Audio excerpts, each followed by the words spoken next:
Today on Lone Star Grills, we're turning up the flavor dial and turning back the clock for some good old-fashioned smoked barbecue chicken. Coming up right now.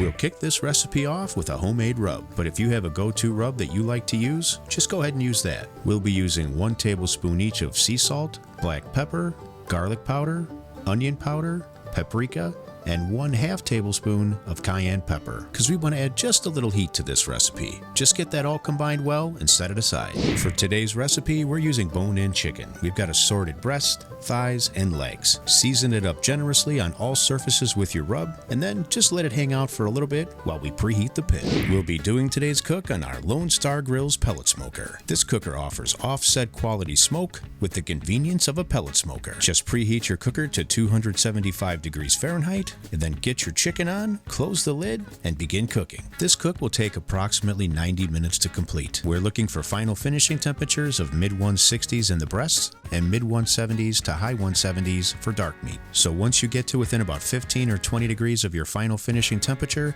go ahead and lather these up real generously with your favorite barbecue sauce. We want to give that sauce plenty of time to set up and caramelize. As soon as you hit your final finishing temperatures, it's time to plate it up, allow it to cool for a couple minutes, then serve it up just the way you like. We hope you enjoyed this video. Thank you so much for watching. If you have questions on any of our products, give us a call or check out our links below.